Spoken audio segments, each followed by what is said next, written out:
رسول پاک صلی اللہ تعالی علیہ وسلم نے ان لوگوں کے تذکرے کیے جنہیں دیکھ کے رب مسکراتا ہے. 3 لوگ ہیں جنہیں دیکھ کے رب مسکراتا ہے. یا رسول اللہ صلی اللہ علیہ وسلم وہ کون کون سے؟ تو محبوب فرمانے لگے ایک وہ بندہ ساری مخلوق سوئی ہے، آدھی رات ہے، رات کا پچھلا پہر ہے، اس نے اٹھ کے وضو کر لیا، مصلی پہ کھڑا ہو گیا خدا کی یاد میں. فرمایا اسے دیکھ کے رب مسکراتا ہے جو اس کی شان کے لائق ہے. مسکراتا ہے اللہ. یہ تو سونے کا ٹائم تھا، یہ تو گہری نیند آنے کا وقت تھا، رات کا پچھلا پہر. رات پوے تے بے درداں نو نیند پیاری آوے تے درد منداں نو یاد سجن دی ستیاں وی آن جگاوے. اور ساون کی کالی راتوں میں جب بوندا باندی ہوتی ہے، وہ راتوں کو اٹھ اٹھ روتے ہیں جب خلقت ساری سوتی ہے. اللہ مسکراتا ہے. اور سننا میرے بھائی، میرے نبی پاک صلی اللہ تعالی علیہ وسلم فرماتے ہیں جب مسلمان نماز کے لیے صفیں بناتے ہیں نا، ترتیب لگ رہی ہوتی ہے، اب اللہ کی بارگاہ میں کھڑے ہوں گے، قیام کریں گے، رکوع کریں گے، سجود کریں گے. فرمایا جب مومن صفیں بناتے ہیں تو رب دیکھ کے مسکراتا ہے. مسکراتا ہے. کمال ہو گئے عروج بندگی کا. جب بندے کو دیکھ کے رب مسکرائے، خدا بندے سے خود پوچھے بتا تیری رضا کیا ہے، مسکراتا ہے. اور میرے نبی پاک علیہ السلام فرماتے ہیں جب مجاہد جہاد کے لیے صفیں سیدھی کرتے ہیں، آج تو یہ رب کے نام پہ مرنے ہی آ گئے، یہ صفوں میں کھڑے ہوں گے، ترتیب سے لڑیں گے، ترتیب سے گلا کاٹیں گے کافروں کا یا شہادت لیں گے. فرمایا جب جہاد کے لوگ صفیں بناتے ہیں تو رب انہیں دیکھ کے مسکراتا ہے. کتنے نصیبوں والا وہ بندہ ہے جسے دیکھ کے مسکرا دیا. او یار کبھی تیرا بیٹا تیرے سامنے مسکرائے نا چھوٹا تو تیرا دل باغ باغ ہو جاتا ہے. تیری ماں بیمار کسی ایک دن صحیح طرح ہنس پڑے تو طبیعت خوش ہو جاتی. مجھے بتاؤ نا جس کا رب بھی اسے دیکھ کے ہنس پڑے جو اس کی شان کے لائق ہے، کیا اس بندے کے نصیبیں ہیں، کیا اس کے مقدر ہیں. آپ اس مقام پر اپنے آپ کو لائیں. اب دیکھیں نا یہ حدیث آپ نے سن لی، اب ہم نے نا اس طرح صفیں نہیں بنانے جس طرح ساری دنیا، اب ذرا صفیں بھی شوق سے بنائیں گے. آپ ذرا تھوڑا سا شوق پیدا کریں گے، بھئی یہ تو میں وہ کام کرنے لگا ہوں جسے دیکھ کے رب مسکراتا ہے. نبی پاک صلی اللہ علیہ وسلم نے فرمایا جب کوئی بندہ توبہ کرتا ہے نا، ہم توبہ کا رٹا لگاتے ہیں، یا اللہ میری توبہ یا اللہ. اور توبہ کا تو مطلب یہ ہے کہ پچھلے گناہوں سے پکی توبہ، آج کے بعد یہ غلطی نہ کرنے کا پکا وعدہ. تو نے ساری شب برات رو کے گزاری ہے، بتا سویرے جھوٹ جوڑنے کا ارادہ ہے تیرا؟ آج کے بعد رشوت تو نہیں نہ لے گا، ملاوٹ تو نہیں نہ کرے گا، یہ توبہ ہے. اور اگر سارے کام اسی طرح کرنے تو پھر یہ توبہ کا رٹا ہے، جتنا مرضی لگاؤ. حضرت علی بن ربیعہ رضی اللہ تعالیٰ عنہ فرماتے ہیں میں مولا علی کے ساتھ تھا، مقام حرہ کی طرف جا رہے تھے، حضرت علی نے ہاتھ اٹھا کے دعا مانگی ہماری تعلیم کے لیے، ورنہ حضرت علی ہم صحابہ کو محفوظ عن الخطا تو مانتے ہیں نا. ہاتھ اٹھا کے کہا اے اللہ ہمارے گناہ بخش دے، تیرے علاوہ کوئی معاف کرنے والا نہیں. اور پھر حضرت علی آسمان کی طرف دیکھا اور دیکھ کے نا حضرت علی بن ربیعہ کو تو مسکرائے.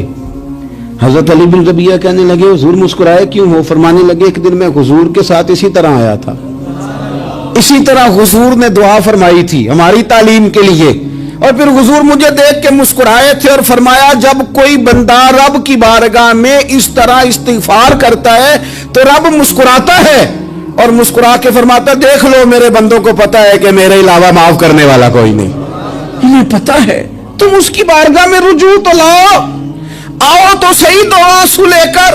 اقبال کہتے ہیں کہ موتی سمجھ کے شان کریمی نے چن لیا، قطرے دو گرے میرے ار کے انفال کے. 2 میں نے آنسو بہائے تھے تو اس کے کرم نے تو موتی سمجھ کے چن لیے. سنو نا حضور اس استغفار کو اللہ کو یار رات کو توبہ کر کے سونا چاہیے. ہمیں کچھ غلطیاں ہم کرنا نہیں چاہتے پر ہم سے ہو جاتی ہیں، کچھ دل ہم توڑنا نہیں چاہتے پر وہ ٹوٹ جاتے ہیں، ہماری مجبوری ہوتی ہے ٹوٹ جاتے ہیں. رات کو اس کی بارگاہ میں ہاتھ باندھ کے کشکول طلب دراز کر کے خوب استغفار پڑھنا چاہیے کہ مالک بندے ہیں نا کیا کریں. نفس کا ساتھ ہے، دنیا کا ساتھ ہے، خواہشات نفسانیہ، مالک معاف کر دے. درد سے توبہ. رسم نہ ہو، کہانی نہ ہو، لفظ نہ ہو، جملے نہ ہو. اور جناب ایسے لوگوں کے بیچ بڑے ہاتھ باندھ کے اور بڑا کوئی ضرورت نہیں. آپ اکیلے اپنی چارپائی پہ بستر کے اندر منہ دے کے بھی درد سے کہیں گے نا معاف کر دے تو وہ تو مہربانی بڑا ہے. میرے نبی پاک صلی اللہ علیہ وسلم مثال دیتے ہیں، فرمایا ایک آدمی صحرا میں جا رہا، صحابہ سے حضور خطاب کر رہے ہیں، فرمایا ایک آدمی صحرا میں جا رہا تھا، اس نے اپنی اونٹنی پہ کھانا پانی پیسے ہر چیز رکھی ہوئی تھی. صحرا تھا بہت بڑا، درمیان صحرا کے گیا تو تھوڑا سا سستانے کے لیے، آرام کرنے کے لیے اونٹنی سے نیچے اترا. اب اس نے اونٹنی کی لگام، اونٹنی کی نکیل اپنے سرہانے کے نیچے رکھی، ہاتھ کے ساتھ پکڑی اور سو گیا. تھوڑی ہی دیر کے بعد جب اس کی آنکھ کھلی تو دیکھا اونٹنی غائب ہے. صحرا میں وہ پیدل نہ آگے جا سکتا ہے، نہ پیچھے جا سکتا ہے، نہ دائیں نہ بائیں. کھانے کو روٹی نہیں، پینے کو پانی کا قطرہ نہیں. تھوڑا ادھر بھاگا ادھر بھاگا، تھک گیا. کریم محبوب فرماتے ہیں وہ پوری طرح نڈھال ہو گیا اور مایوس ہو گیا. معاذ اللہ، مایوس ہو کے دوبارہ اسی جگہ آ کے لیٹ گیا جہاں پہلے لیٹا تھا. انتظار کرنے لگا کہ اب موت ہی آئے گی، آخری وقت ہے. اب نہ میں پیدل یہ صحرا کراس کر سکتا ہوں، نہ پیچھے جا سکتا ہوں، نہ کھانا ہے نہ پانی ہے، سوائے موت کے کوئی سہارا نہیں. حضور فرماتے ہیں وہ رستے میں دوبارہ لیٹ گیا. اچانک اس نے رخ بدلا تو اونٹنی سامنے کھڑی تھی. حضور نے صحابہ سے پوچھا بتاؤ نا اسے بھلا کتنی کو خوشی ہوگی؟ یا رسول اللہ جسے نئی زندگی مل گئی ہے.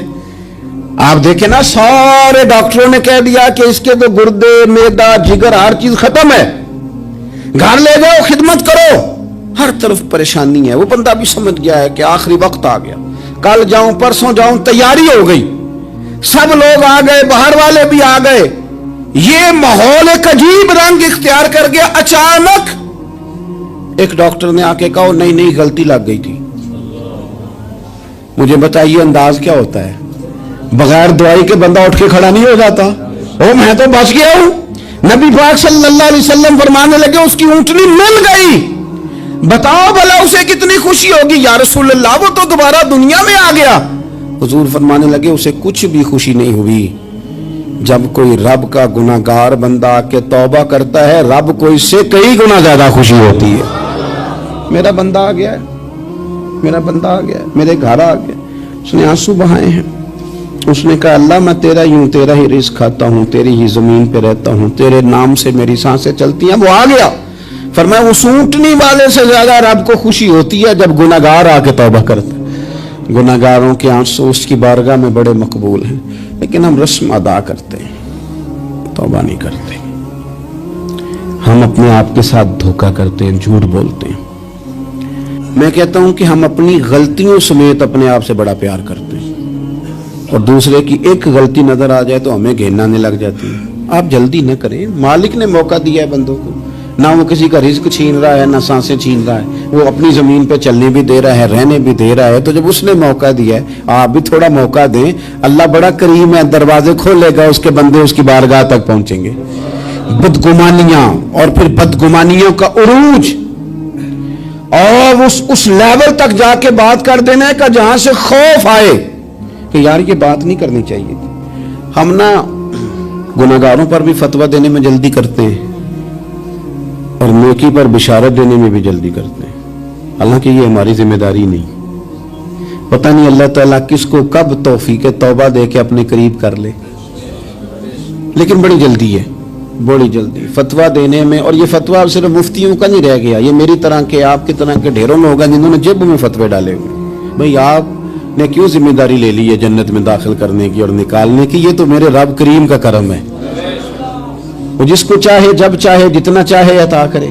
لیکن کچھ لوگ نا بڑے پکے ہو گئے ہیں کہ شاید جو میں سوچ رہا ہوں وہی درست ہے. کبھی کبھی کچھ چیزیں عجیب بھی ہوتی ہیں، لہذا خدا کی رحمت پر بھروسہ کر کے بات کرنی چاہیے. اپنی مرضی کے فتوے نہیں داغنے چاہیے. وہ دیکھو جی فلانا بندہ یوں کر رہا ہے، آپ کو پتہ ہی نہیں پوری بات کا، آپ کو علم ہی نہیں پوری بات کا.